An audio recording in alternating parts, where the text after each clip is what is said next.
ईश्वर बड़ा ही दयालु है। एक माली और राजा की कहानी।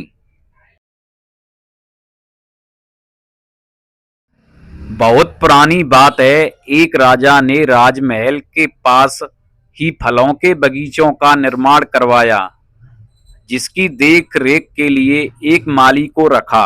माली अपने परिवार के साथ बगीचे की देखभाल करता और हर रोज ताजे फल राजमहल ले जाकर राजा के सामने रख देता। एक दिन माली ने देखा अमरूद, अंगूर, बेर और नारियल पक कर तैयार तो रहे हैं। माली सोच में पड़ गया कि आज महाराज को कौन सा फल खाने के लिए ले जाना चाहिए।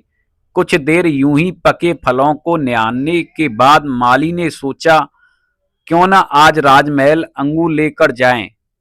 उसने अंगूर की टोकरी भर ली और राजमहल में राजा के सामने पहुंच गया। राजा अपने किसी निजी विचारों में खोया हुआ था। माली ने रोज की तरह टोकरी ले जाकर राजा के सामने रख दी और पलटकर कुछ दूर जा बैठा। ख्वालों ख्वालों में ही राजा ने टोकरी से एक अंगूर उठाकर अपने मुंह में डालता और दूसरा सामने बैठे माली की ओर फेंकता, जो सीधे जाकर माली के माथे पर लगता। जब भी अंगूर माली के माथे पर लगता तो माली के मुंह से कुछ शब्द निकलते, ईश्वर बड़ा ही दयालु है। हर बार राजा और जोर से फेंकता, माली फिर कहता, ईश्वर बड़ा ही दयालु है। कुछ देर बाद राजा को आभास हुआ कि वह क्या कर रहा है और प्रत्युत्तर क्या आ रहा है। राजा अपनी वास्तविक मुद्रा में बैठ गया और माली से पूछने लगा, मैं तुम्हें बार बार अंगूर मार रहा था और फिर भी तुम यही कहे जा रहे थे, ईश्वर बड़ा ही दयालु है, क्यों? माली ने हाथ जोड़कर विनम्रता पूर्वक कहा, महाराज, आज बगीचे में नारियल, अमरूद और बेर भी पककर तैयार थे, लेकिन मुझे लगा कि आज क्यों न अंगूर ले चलूं।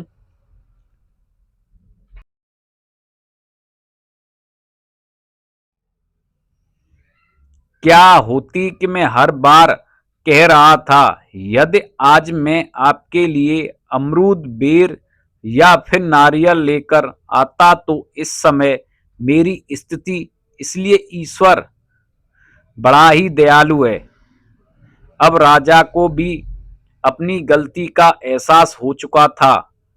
दोस्तों, शिक्षा ठीक इसी प्रकार ईश्वर भी हमारी मुश्किलों को सहज में ही आसान बना देता है, किंतु फिर भी हम ईश्वर को दयालु कहने की बजाय दोष देने से नहीं चूकते हैं।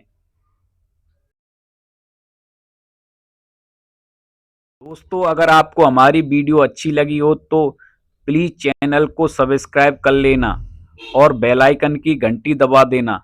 हम आपके लिए और अच्छे अच्छे वीडियोज लाते रहेंगे और हमारे चैनल पर लगातार बने रहिए। धन्यवाद। राधे राधे।